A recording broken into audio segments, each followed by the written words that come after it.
If you could share a little bit about the art, how this human resilience and also the motifs of death and dying and loss shows up in the arts, and how that is helpful to you personally and also in your professional life. Well, I have the sense, Jennifer, that if I were to interview you about that, we might get fuller and better answers than the provisional ones that I might offer. But to respond honestly to your question, I guess it is usefully humbling for me as a psychologist, social scientist, and so on, to recognize that we are latecomers to the conversations about death, dying, and bereavement. And that when we look to traditions that in some sense maybe even predated the formal recording of language, much less predated the development of disciplines like psychology or psychotherapy, human beings had artful, spiritual, resonant, and communal ways of addressing these fundamental challenges of being a human with a soft body in a hard world. And so we find in the arts, predating history, images of death, of suffering, of mortality. We find inscribed in the words of novelists and poets their best efforts to somehow deal with the contradictions of, in a way, living as beings who are wired for attachment in a world of impermanence. And it is in these great religious and secular literatures and artistic traditions that I think we find some of the most beautiful examples of transcendence of trauma and finding significance in suffering. And we can lean on that comfort.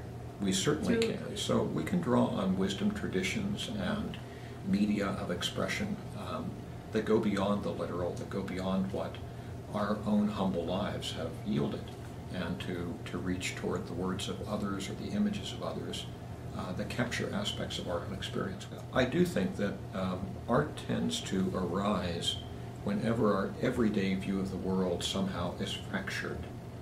And that may occur at moments of great beauty, when the world just floods through to us in a way that we had not seen so clearly a moment before, as well as at points of great tragedy, when it again disrupts the assumptive world, this kind of taken for granted view of the world.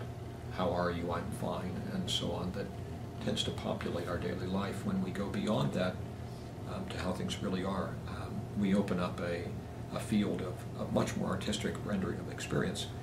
So for me, it is helpful sometimes at moments when I'm feeling something poignantly, when I have been moved by something that is maybe an unwelcome transition in my own life, the growing illness or death of a friend, family member, other forms of unwelcome change, to spend some time just reflectively with pen in hand writing about that. And what I find is that those meditations often take a form of free verse, a kind of poetic writing, a non-literal way of engaging the same deep theme.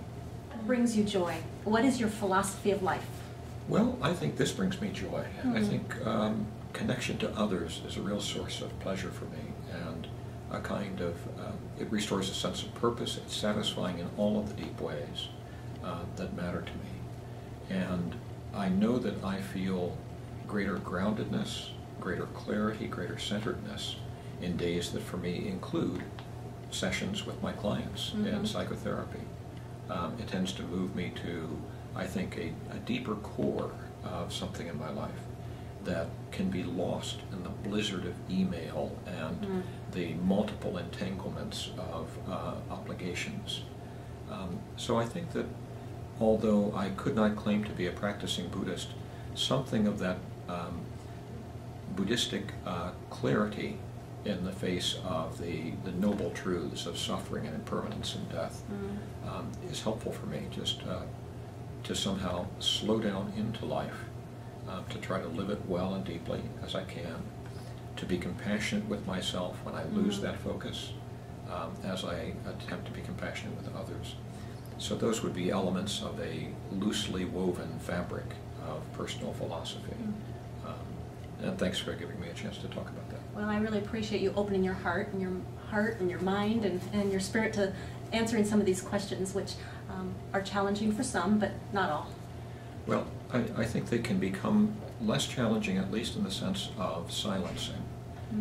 We may never satisfactorily resolve the questions. Excellent. But if we have the chance to at least engage them, then I think our life is enriched by that. I call that exploring it courageously. Well, I would agree with that description. Well, would you read The Sure. Art of Longing, I believe, is the title of this poem? Yeah, and it's also the title of the little book that Oh. it comes from. So this is... And of The course, Art of I'll Longing. link our audience to your website and where they can find your writings and your research and your practice. Well, thank you for that kindness. This is a poem that actually arose as I was driving through the frozen tundra of Ontario one cold February day toward a workshop in a distant city, some 3 hours from the airport.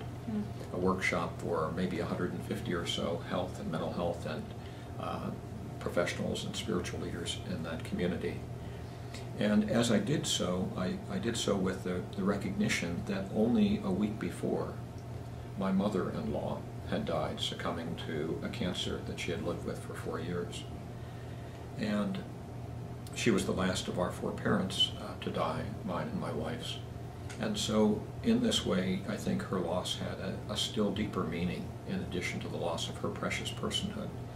And I found myself then relating to both this frozen, snow-covered landscape with its howling winds, which kind of are reflected in the long vowel sounds in the poem, as I was also drawn into the landscape of loss within me. And so it's that gave rise to this poem, entitled The Art of Longing. Those of us who have driven the long, cold road alone have watched the thin line of trees, frosted white, slipping behind like memories. We know the pull of something unseen beyond the reach of dry eyes, fixed, blinking at the distant mist. We ride the road with our lonely ghosts, unwavering in their devotion, like penitents at the altar of our grief. This is how we perfect the art of longing, learn to nurse the hurt, refuse the fullness of this world. For now, we keep driving, lean into the dimming light, lean further toward winter's receding horizon and away from arrival. Thank you so very much. The pleasure has been mine, Jennifer. Thanks for making time in my life and on this great program for a little bit of time with me. Thank you.